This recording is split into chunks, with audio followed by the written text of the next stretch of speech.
الحمد للہ رب العالمین والصلاة والسلام علی خاتم النبیین اما بعد فاعوذ باللہ من الشیطان الرجیم بسم اللہ الرحمن الرحیم الصلاة والسلام علیک یا رسول اللہ وعلی آلک واصحابک یا حبیب اللہ الصلاة والسلام علیک یا نبی اللہ وعلی آلک واصحابک یا نور اللہ۔ پروگرام قرآن پاک ترجمہ و تفسیر کے ساتھ ایک بار پھر حاضر ہیں۔ الحمدللہ سورہ مائدہ آیت نمبر 10 تک ہمارا سبق پہنچا تھا۔ آج ہم آیت نمبر 11 سے انشاءاللہ اپنے درس کا سلسلہ آگے بڑھائیں گے۔ اللہ پاک قرآن پر عمل کی توفیق عطا فرمائے۔ اللہ کے آخری نبی صلی اللہ علیہ وآلہ وسلم فرماتے ہیں تم مجھ پر درود پڑھو اللہ تم پر رحمت بھیجے گا۔ صلو علی الحبیب صلی اللہ علی محمد صلی اللہ علیہ وآلہ وسلم۔ اعوذ باللہ من الشیطان الرجیم بسم اللہ الرحمن الرحیم۔ یا ایہا الذین آمنوا اذکروا نعمت اللہ علیکم اذ ہم قوم ان یبسطوا الیکم ایدیہم فکف ایدیہم عنکم واتقوا اللہ وعلی اللہ فلیتوکل المؤمنون۔ ترجمہ: اے ایمان والوں، اپنے اوپر اللہ کا احسان یاد کرو۔ جب ایک قوم نے ارادہ کیا کہ تمہاری طرف اپنے ہاتھ دراز کریں تو اللہ نے ان کے ہاتھ تم پر سے روک دیے، اور اللہ سے ڈرو اور مسلمانوں کو اللہ ہی پر بھروسہ کرنا چاہیے۔ ناظرین کرام، اس آیت مبارکہ کا شان نزول یہ ہے کہ ایک مرتبہ سرکار دو عالم صلی اللہ علیہ وآلہ وسلم نے ایک جگہ پڑاؤ کیا، قیام فرمایا۔ صحابہ اکرام رضی اللہ عنہم جدا جدا درختوں کے سائے میں آرام کرنے لگے۔ حضور صلی اللہ علیہ وآلہ وسلم نے اپنی تلوار ایک درخت پر لٹکا دی۔ ایک دیہاتی اعرابی موقع پا کر آیا اور چھپ کر اس نے تلوار لی اور تلوار کھینچ کر حضور اقدس صلی اللہ علیہ وآلہ وسلم سے کہنے لگا، آپ کو مجھ سے اب کون بچائے گا؟ اس اعرابی نے 2 یا 3 مرتبہ یہ کہا کہ آپ کو مجھ سے کون بچائے گا؟ ہر بار اسے یہی جواب ملا کہ اللہ۔ پھر حضرت جبریل علیہ السلام نے اس کے ہاتھ سے تلوار گرا دی اور رسول اللہ صلی اللہ علیہ وآلہ وسلم نے اسے پکڑ لیا اور فرمایا، اب تجھے مجھ سے کون بچائے گا؟ اس نے عرض کی، مجھے کوئی نہیں بچا سکتا۔ نبی اکرم صلی اللہ علیہ وآلہ وسلم نے صحابہ اکرام کو بلوایا اور انہیں اپنے پہلو میں بیٹھے ہوئے اس اعرابی کے حرکت کے بارے میں خبر دی۔ پھر رحمت عالم صلی اللہ علیہ وآلہ وسلم نے اسے معاف بھی فرما دیا۔ سبحان اللہ، کیسی خوبصورت بات ہے۔ آپ کو قتل کرنے کے لیے کوئی آئے اور اس کے باوجود آپ اسے معاف فرما دیں، کتنی بڑی بات ہے۔ آج اگر کوئی ایسی حرکت کرنے والا خدا نخواستہ کسی کے پاس پہنچے اور سامنے والا اس پہ قابو کر لے تو پھر اس کی جو درگت بنائے، سب سمجھتے ہیں کہ نیچرل غصہ بھی ہوتا ہے، لیکن اسی وقت قابو میں کرنا اور اللہ کی رضا کے لیے معاف کرنا، یہ ہمارے پیارے نبی صلی اللہ علیہ وآلہ وسلم کی سیرہ مبارکہ کا ایک زبردست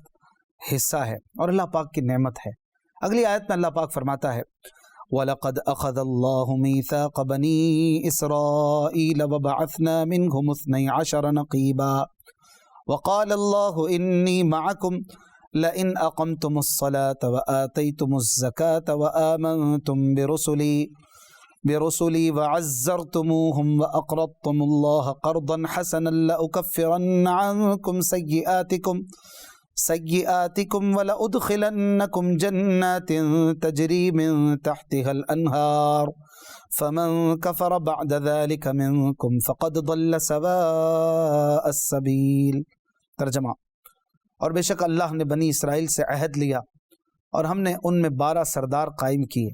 اور اللہ نے فرمایا، بے شک میں تمہارے ساتھ ہوں اگر تم نماز قائم رکھو اور زکوٰۃ دیتے رہو اور میرے رسولوں پر ایمان لاؤ اور ان کی تعظیم کرو اور اللہ کو قرض حسن دو،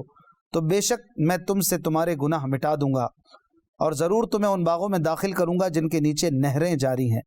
تو اس عہد کے بعد تم میں سے جس نے کفر کیا تو وہ ضرور سیدھی راہ سے بھٹک گیا۔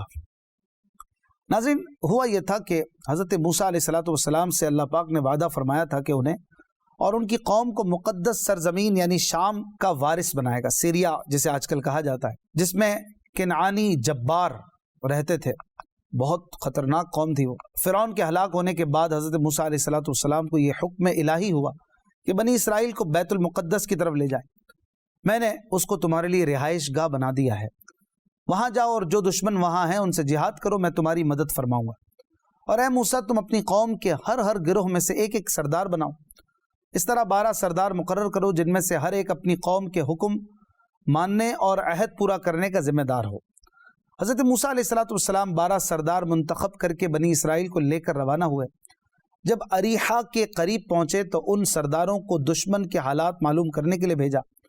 وہاں انہوں نے دیکھا کہ وہ لوگ بڑے عظیم جسامت والے اور نہایت قوی اور توانا صاحب ہیبت و شوکت ہیں، اور یہ ان سے ڈر کر بھاگتے ہوئے واپس آئے، اور آ کر انہوں نے اپنی قوم سے سارا حال بیان کر دیا، حالانکہ انہیں اس سے منع بھی کیا گیا تھا، لیکن سب نے عہد شکنی کی سوائے 2 آدمیوں کے، ایک کالب بن یوقنا اور دوسرے یوشع بن نون۔ یہ دونوں وعدے پر قائم رہے۔ اس واقعے کو سامنے رکھ کر آیت کا مفہوم یہ بنتا ہے کہ بے شک اللہ پاک نے بنی اسرائیل سے وعدہ لیا کہ وہ اللہ پاک کی عبادت کریں، اس کے ساتھ کسی کو شریک نہ کریں اور توریت کے احکام کی پیروی کریں۔ پھر قوم جبارین سے جہاد کے لیے ان میں 12 سردار بنائے گئے، اور اللہ پاک نے انہیں فرمایا کہ میں تمہارے ساتھ ہوں اور تمہاری مدد کروں گا اگر تم نماز قائم رکھو اور زکوٰۃ دیتے رہو اور میرے رسولوں پر ایمان لاؤ، ان کی تعظیم کرو اور اللہ پاک کو قرض حسن دو، یعنی اس کی راہ میں خرچ کرو، تو میں تم سے تمہارے گناہ معاف کر دوں گا، تمہیں جنت پہ داخل کروں گا۔ آیت میں رسولوں پر ایمان لانے کے ساتھ ان کی تعظیم کا حکم بھی دیا گیا ہے۔ اس سے یہ بھی اشارتاً پتہ چلا کہ انبیاء اکرام علیہم الصلاۃ والسلام کی تعظیم اہم ترین فرائض اسلام میں سے ہے۔ چنانچہ مزید آگے فرمایا فَبِمَا نَقْضِهِمْ مِيثَاقَهُمْ لَعَنَّاهُمْ وَجَعَلْنَا قُلُوبَهُمْ قَاسِيَةً يُحَرِّفُونَ الْكَلِمَ عَن مَّوَاضِعِهِ وَنَسُوا حَظًّا مِّمَّا ذُكِّرُوا بِهِ وَلَا تَزَالُ تَطَّلِعُ عَلَى خَائِنَةٍ مِّنْهُمْ إِلَّا قَلِيلًا مِّنْهُمْ فَاعْفُ عَنْهُمْ وَاصْفَحْ إِنَّ اللَّهَ يُحِبُّ الْمُحْسِنِينَ۔ ترجمہ،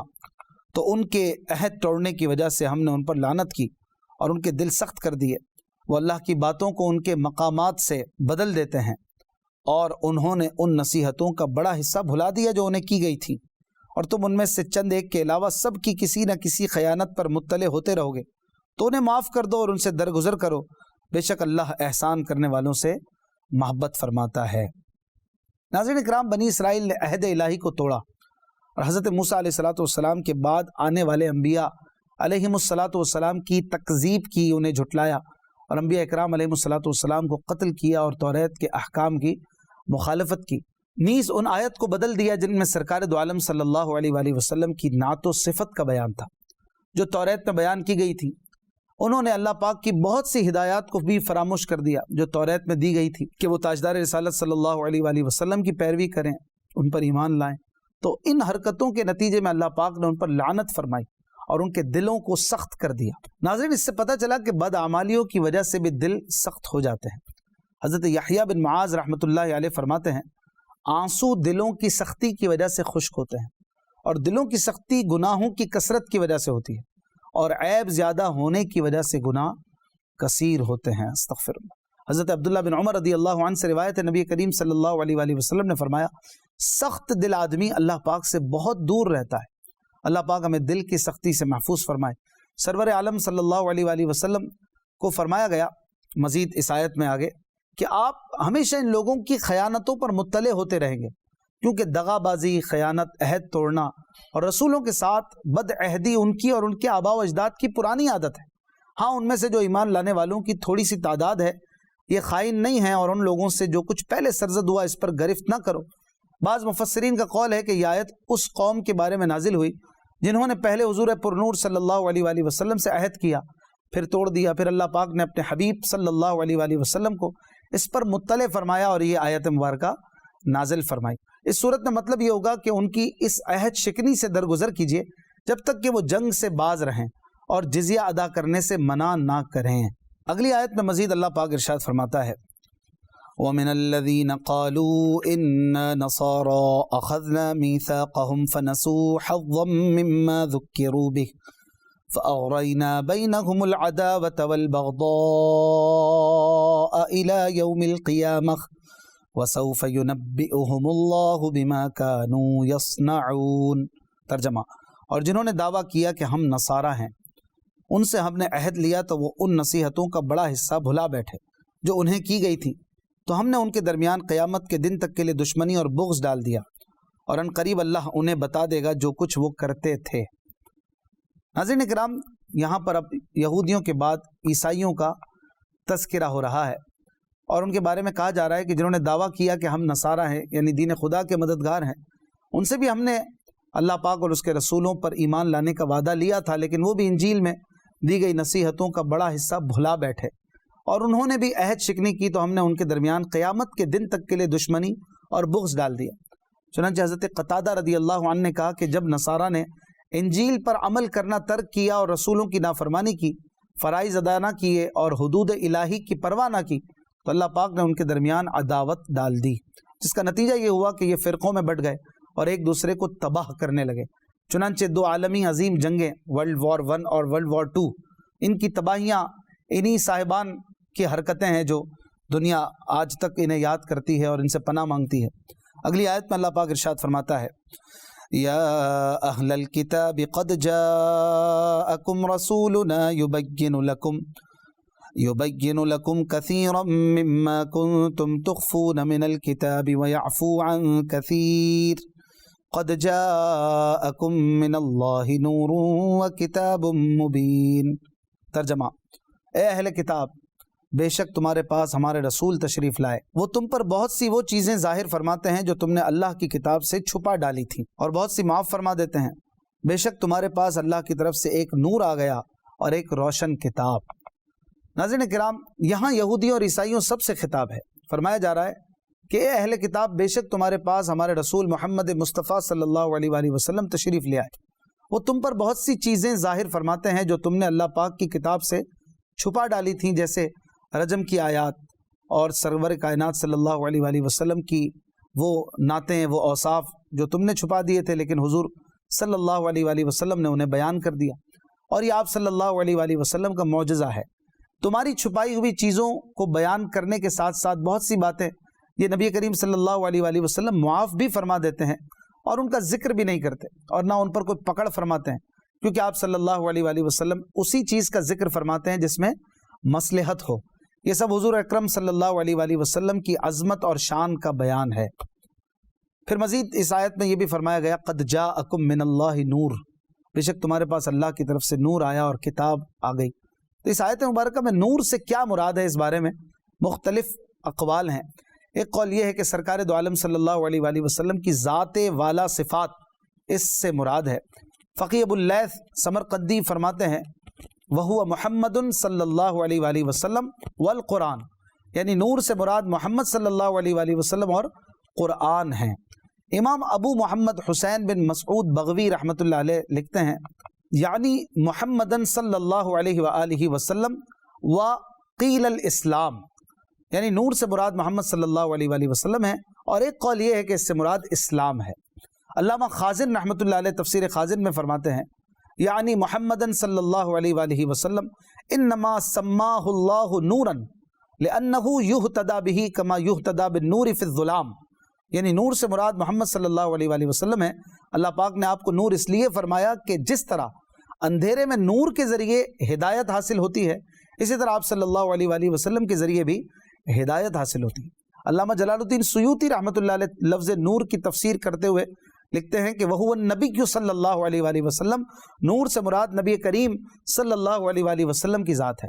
علامہ ساوی رحمۃ اللہ علیہ تفسیر ساوی میں لکھتے ہیں، وَسُمِّيَ نُورًا لِأَنَّهُ يُنَوِّرُ الْبَصَائِرَ وَيَهْدِيهَا لِلرَّشَادِ وَلِأَنَّهُ أَصْلُ كُلِّ نُورٍ حِسِّيٍّ وَمَعْنَوِيٍّ، یعنی حضور اکرم صلی اللہ علیہ وآلہ وسلم کا نام اس آیت میں نور رکھا گیا اس لیے کہ حضور اقدس صلی اللہ علیہ وآلہ وسلم بصیرتوں کو روشن کرتے ہیں اور انہیں رشد و ہدایت فرماتے ہیں، اور اس لیے کہ آپ صلی اللہ علیہ وآلہ وسلم ہر نور حسی، یعنی وہ نور جسے دیکھا جا سکے، اور نور معنوی جیسے علم ہے، ہدایت وغیرہ، جو نور تو ہے لیکن دیکھے نہیں جا سکتے، تمام انوار کی اصل اور بنیاد ہیں۔ امام فخر الدین رازی رحمۃ اللہ علیہ آپ تحریر فرماتے ہیں نور کی وضاحت کرتے ہوئے کہ النور والکتاب هو القرآن وهذا ضعیف لأن العطف یوجب المغایرہ بین المعطوف والمعطوف علیہ، یعنی یہ قول کہ نور اور کتاب دونوں سے مراد قرآن ہے، یہ قول ضعیف ہے، کیونکہ حرف عطف معطوف و معطوف علیہ میں مغایرت، یعنی ایک دوسرے کا غیر ہونے کو مستلزم ہے، یعنی کہ اللہ پاک نے یوں فرمایا قد جاءکم من اللہ نور و کتاب مبین، جو بیچ میں واو آیا اس نے گیپ کر دیا، نور الگ چیز ہے، کتاب الگ چیز ہے، یہ واو کے بیچ میں آنے سے پتہ چل رہا ہے اس کو کہتے ہیں مغایرت۔ تو علامہ فخر الدین رازی فرماتے ہیں کہ یہ واو کا بیچ میں آنا یہ پتہ چلتا ہے کہ نور سے مراد اور کوئی چیز ہے، اور کتاب سے مراد کتاب ہے، قرآن پاک ہے۔ علامہ سید محمود آلوسی بغدادی رحمۃ اللہ علیہ فرماتے ہیں نور سے مراد تمام نوروں کے نور نبی مختار صلی اللہ علیہ وآلہ وسلم کی ذات ہے۔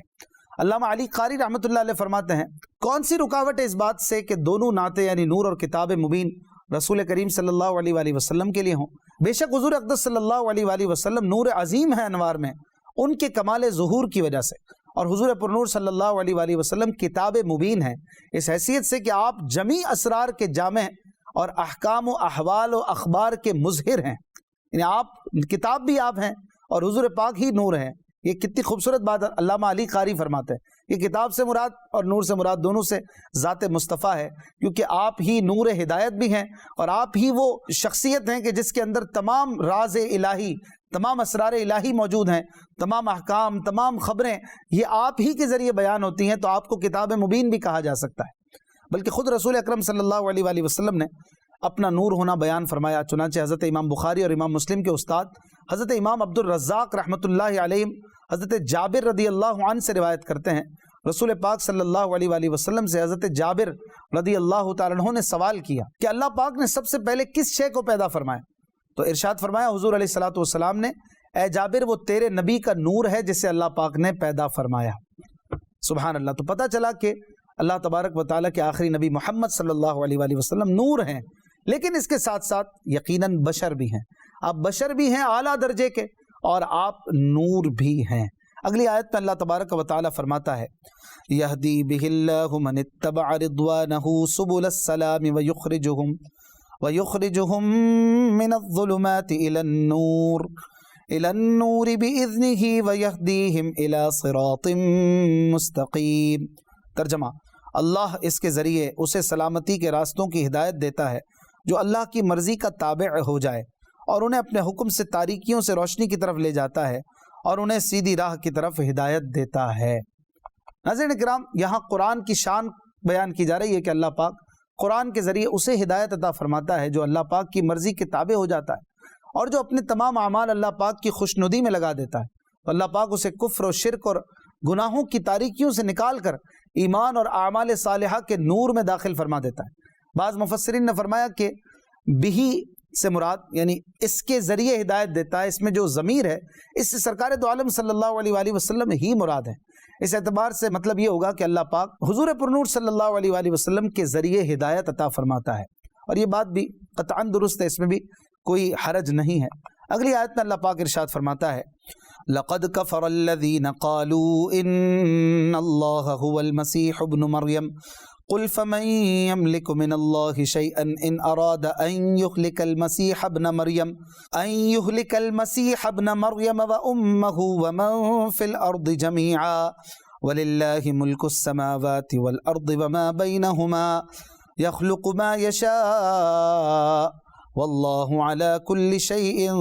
قدير۔ ترجمہ، بے شک وہ لوگ کافر ہو گئے جنہوں نے کہا کہ اللہ ہی مسیح بن مریم ہے۔ تم فرما دو اگر اللہ مسیح ابن مریم کو اور اس کی ماں اور تمام زمین والوں کو ہلاک کرنے کا ارادہ فرما لے تو کون ہے جو اللہ سے بچانے کی طاقت رکھتا ہے؟ اور آسمانوں اور زمین کی اور جو کچھ ان کے درمیان ہے سب کی بادشاہت اللہ ہی کے لیے ہے، وہ جو چاہتا ہے پیدا کرتا ہے اور اللہ ہر شے پر قادر ہے۔ ناظرین کرام، حضرت عبداللہ بن عباس رضی اللہ عنہما نے فرمایا کہ نجران کے عیسائیوں نے